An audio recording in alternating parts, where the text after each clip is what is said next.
In many parts of the world, rice is the main grain. In fact, it is a food staple for nearly half of the planet's population. Native to Asia, it has been grown and consumed for thousands of years. But today, machines do much of the harvesting and processing in order to feed the enormous demand.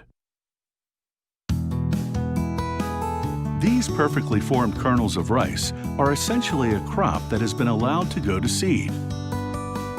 After about 150 days of growth, the rice seed is ready for harvest. Machinery strips it from the stalks and also suctions out some of the empty husks.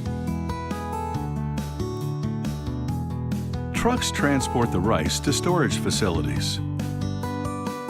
They empty it into a grated opening at the receiving pit. The grates filter out some of the larger stalks and debris.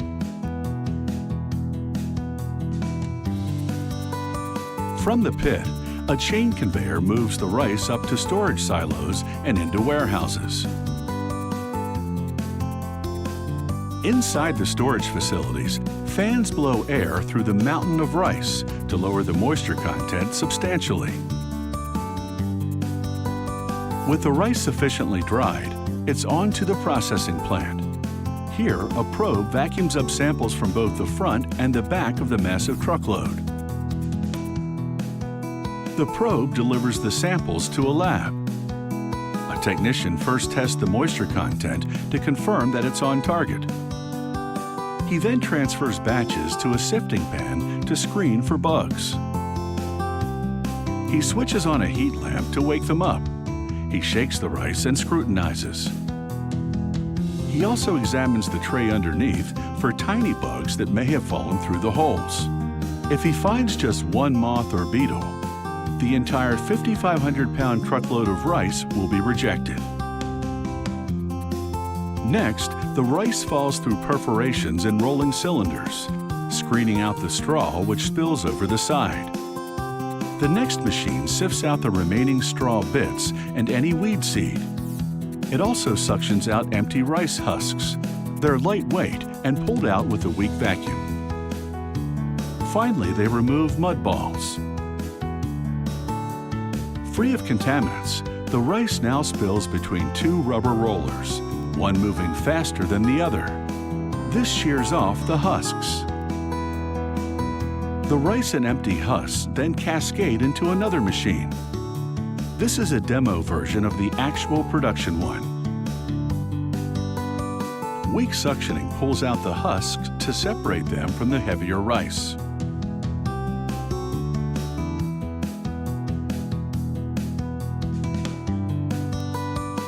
The dehusking process misses a few kernels, so next, giant sifting machines screen out that rice. Still in husks, it's bigger and doesn't pass through the holes in the shaking trays. They dehusk that rice and mix it with the rest.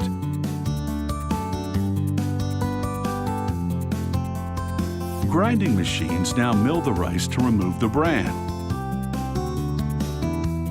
The bran spills out of perforations and is recovered for use in cattle feed. With the bran removed, the rice goes from brown to white. The final grinding polishes the rice to give it a pearly sheen. This is the unmilled brown rice, and here it is with the bran removed. During milling, some rice kernels are damaged. This spinning dimpled cylinder now separates the broken kernels from the whole ones. The broken rice kernels fall into the dimples of the cylinder, and from there into an internal catch pan. They'll be used to make cereal or beer. The whole rice now moves through a color sorter. Computerized cameras analyze it for dark imperfections and signal air nozzles to blast them out of the mix. Of course, there's also a market for unmilled brown rice. Now, ready for packaging, a scraper moves it across a table and into plastic tubes below. Hot jaws seal the tubes at both ends, and this rice is in the bag. Brown or white, short or medium grain, there are plenty of options.